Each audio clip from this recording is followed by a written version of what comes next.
Long story short, this last-ditch effort saved my life.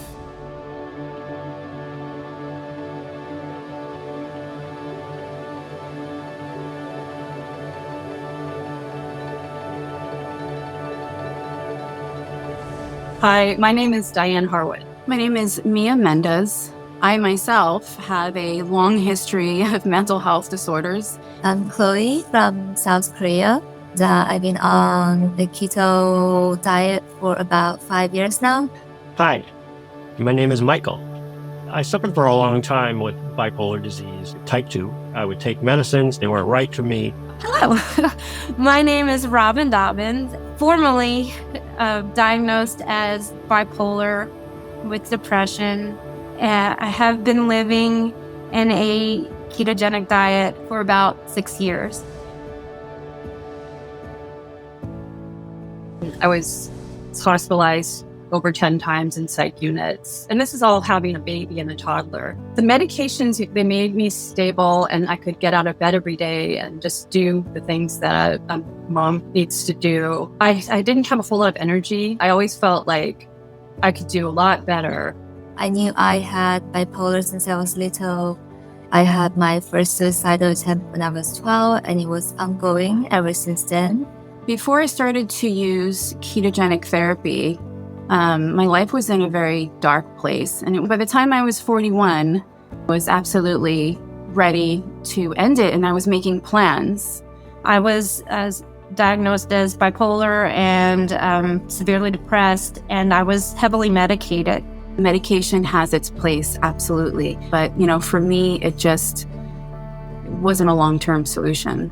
At the time, I really thought I was going to be bipolar forever, and I was going to have to be medicated forever.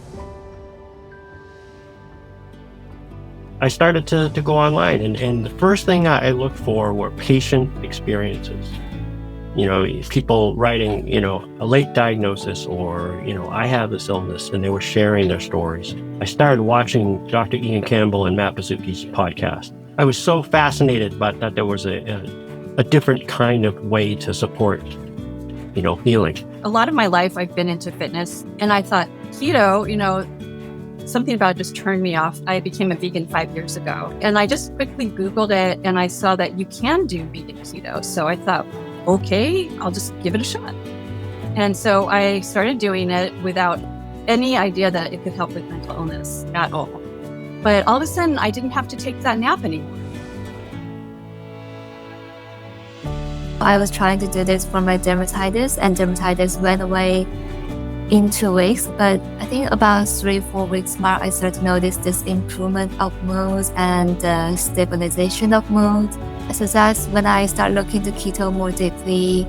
I did not change how I was eating for my brain health. At the time, kind of that keto craze was just starting. I started having moments of clarity. That's when I was like, hey, I wonder if there's any connection to this low-carb ketogenic diet and my brain. I had heard about the ketogenic way of eating and a little bit about how it may help people with mental disorders.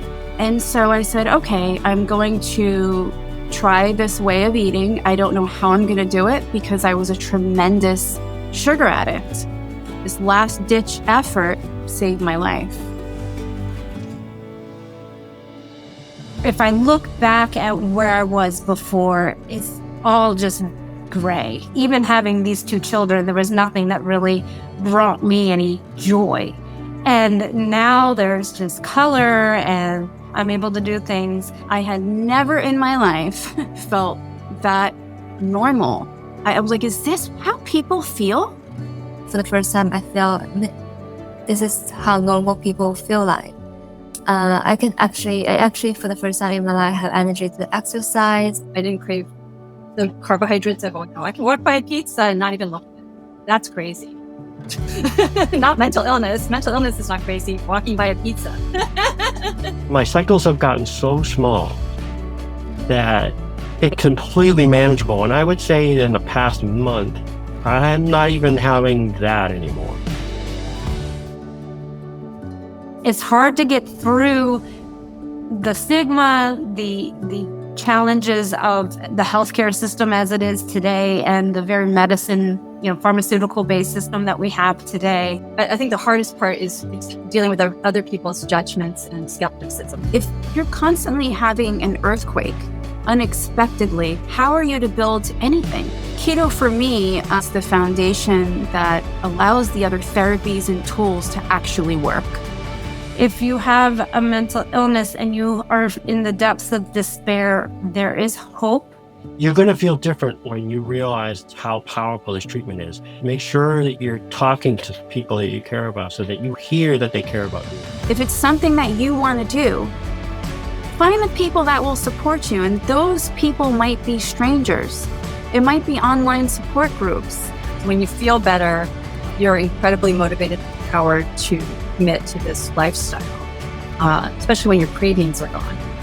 So many people think that diet means there's an end date. I'm going to hit a goal and then I don't have to do it anymore. But this is more than that. If you truly want to get better, you actually have to make a change. And it doesn't come in a pill.